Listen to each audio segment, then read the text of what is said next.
Bonjour à tous. On a tous déjà croisé les tracteurs sur la voie publique et c'est vrai que la cohabitation n'est pas toujours évidente. Vie ma vie d'agriculteur, c'est tout de suite dans votre émission Contact.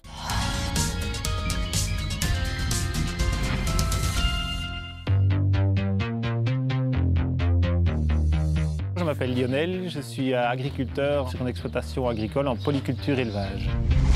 Conduire les tracteurs, ça s'apprend des tout petits avec la famille. On suit nos parents dans l'exploitation, on met les mains sur le volant et on apprend à rouler un tracteur comme ça, tout simplement. L'héritage familial n'est évidemment pas suffisant. Un permis spécifique est nécessaire pour pouvoir conduire un tracteur.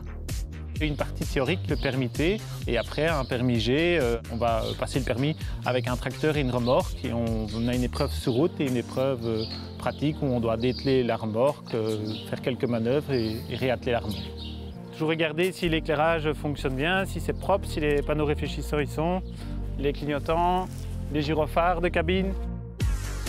Les gyrophares sont obligatoires sur le tracteur. C'est très important d'être vu parce que, ne fût-ce que dans un tournant ou sur une côte ou quoi, que la personne arrive et ne nous aperçoit pas au dernier moment, c'est important d'être très vigilant à être bien vu par les autres usagers de la route.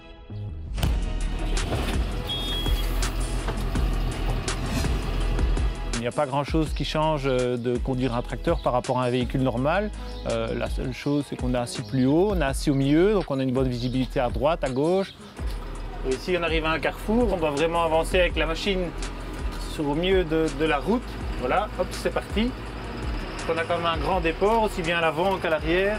Le code de la route impose au tracteur une vitesse maximum de 40 km/h et malheureusement, certains automobilistes perdent parfois patience alors que le dépassement n'est pas possible.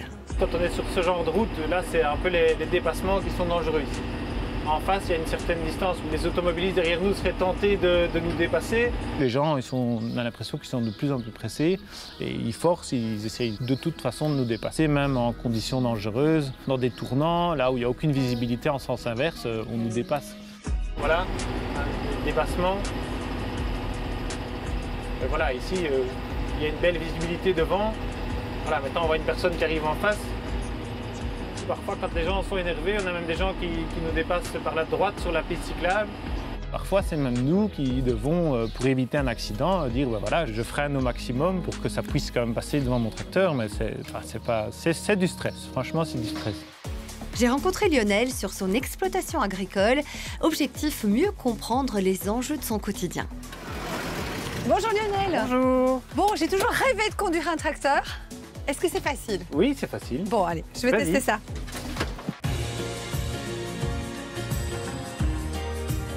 Sur la route, comment se passe la cohabitation avec les autres usagers? La cohabitation se passe très bien. Bon, parfois, on a un petit peu des usagers qui sont assez nerveux, mais en général, moi, je suis plutôt courtois, plutôt serein. La seule anecdote, c'est une jeune fille qui était sur son vélo avec ses écouteurs. Ah mince. Qui roulait vraiment sur le côté de la route, donc je me suis dit, ben, c'est bon, je peux dépasser. J'étais avec un tracteur seul, et au moment où je l'ai dépassé, elle a tourné, elle a fait demi-tour. Et donc là, je l'ai percuté, mais voilà, il n'y a rien eu. Heureusement, c'était pas grave. Non, c'était pas grave. Je roulais vraiment doucement, elle aussi, donc il n'y a vraiment eu rien eu, mais les écouteurs en vélo, c'est un peu dangereux. Pour que la cohabitation se passe le mieux possible entre les tracteurs et les autres usagers de la route, ben voilà, nous on est sur la route, on fait notre travail, c'est pas pour embêter les gens. Soyez prudents, nous on essaye d'être le plus prudent possible vis-à-vis des autres usagers de la route. Bon ben là, moi je viens un rêve, hein. C'est le bonheur, ça se passe bien, c'est pas si compliqué. Ah, non. Bon, après, il y a tout ce qui est partie machinisme. Oui, j'imagine. Vraiment, la conduite en tant que telle n'est pas compliquée sur un tracteur. Même, je vais dire que c'est même plus facile qu'une voiture. Bon, mais parfait. Vous m'engagez demain, c'est ça? Oui, aujourd'hui. Voilà pour cette immersion. Contact, c'est terminé pour aujourd'hui. Merci pour votre fidélité. Je vous dis à la semaine prochaine. Et d'ici là, bonne route.